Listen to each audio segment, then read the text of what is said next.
বিজ্ঞাপনে এখন তো সবথেকে বড় জিনিস যেটা এসে গেছে সেটা হচ্ছে যে লোকে প্রোডাক্ট ওরিয়েন্টেশন দিয়ে কিছু ছবি টবি ভাবছে না, সবটাই কিন্তু একদম মানে মানুষজনী, নয়তো regular day to day lifestyle যেটা মানুষ খুব পছন্দ করছে।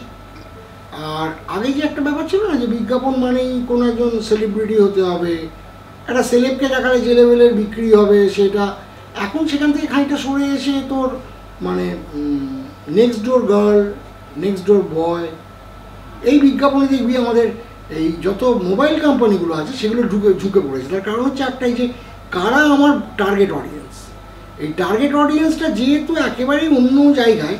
আর এখানে আর একটা বললাম না, আমাদের সময় একটা মিথ ছিল যে অমুক হিরো তমুক হিরোইন। এখনকার কালে ছেলেমেয়েরা সিনেমা দেখে না বা বড় বড় যারা আজকের মডার্ন হিরো হিরোইনদের অ্যাপ্রিসিয়েট করে তা কিন্তু নয়, কিন্তু তাকে দেখে খুব একটা উচ্ছ্বসিত হয়ে আগে একটা কী হতো, আগে একটা বিরাট ভিড় হতো, তুই লক্ষ্য করে দেখেছিস কিনা জানি, নিশ্চয়ই দেখেছিস। সেটা হচ্ছে যে মজাদার একটা ঘটনা করতো কি, আগে ধর আমরা বেশ গর্ববোধ করতাম যারা বড় ফিল্মসটাকে নিয়ে ছবি তুলছে, মানে বিরাট গ্যাদারিং হবে।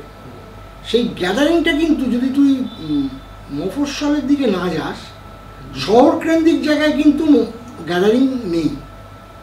আর ঠিক আছে, ও ওর কাজ করছে বস, আমি আমার কাজটা করে নিই, এই ব্যাপারটা কিন্তু অনেকটা ঢুকে পড়েছে।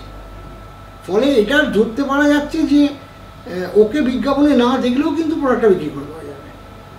তাই জন্যে next door girl, next door boy, বাড়ির বৌদি, এগুলো ঘুরে ফিরে ভীষণ রকমভাবে বিজ্ঞাপনে আসছে। আর একটা জিনিস যেটা হচ্ছে, সেটা বিজ্ঞাপনে খুব ইন্টারেস্টিং, যেটা আমি খুব অ্যাপ্রিসিয়েট করছি, সেটা হচ্ছে প্রাদেশিকতার চোখ দিয়ে যদি না দেখিস, তাহলে যেখানকার যে শহর সেই শহরের ভাষায় বিজ্ঞাপন করা, সেই শহরের মানুষ নিয়ে বিজ্ঞাপন করা। আমি বহু ক্ষেত্রে করছি, যেমন ধর আজকে যদি আসামের কোনো প্রোডাক্টের কাজ করছি, তাহলে সেখানে কিন্তু অহমিয়া মডেল হচ্ছে, তাকে দরকার হলে উড়িয়ে আনা হচ্ছে, যেহেতু প্রোডাক্টটা আসামে বিক্রি করা হবে। সেটা যে কোনো লোক, মডেল না হলেও ওই নেক্সট ডোর বয়, নেক্সট ডোর গার্ল বা একটা সুন্দর দেখতে মেয়ে হলেও সে যেন অহমিয়া হয়, তার মুখে কিন্তু সেই প্রদেশের লোকেরা কথাটা শুনলে অনেক বেশি স্বচ্ছন্দ বোধ করছে।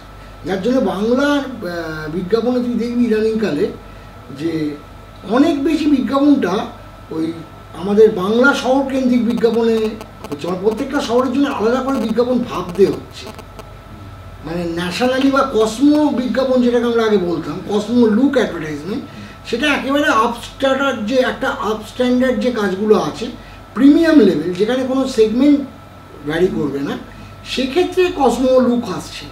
আদারওয়াইজ কিন্তু বিজ্ঞাপনটা পুরো ভেঙে গেছে। মানে বিজ্ঞাপনটা এখন কিন্তু যদি মিডিয়ার পিপুল বা মিডল ক্লাসকে কেটার করা হয় বা লোয়ার মিডল ক্লাসকেও কেটার করা হয়, সেক্ষেত্রে কিন্তু আমরা আজকাল দেখতে পাচ্ছি যে অনেক বেশি অ্যাপ্রিসিয়েটেড হচ্ছে তোমার ওই এই ধরনের শহরকেন্দ্রিক মানুষকে নিয়ে বিজ্ঞাপন করা। একটা মেয়ে কলেজ যাচ্ছে, সে ক্রিমও মাখে, সে ক্রিম মাখার কথা বলছে, সেটা অনেক বেশি অ্যাপ্রিসিয়েটেড হচ্ছে তার বন্ধুদের কাছে। ওই আমাকে রিলেট করতে পারার যে ব্যাপারটা, সেটা আজকে বেশি অ্যাপ্রিসিয়েটেড।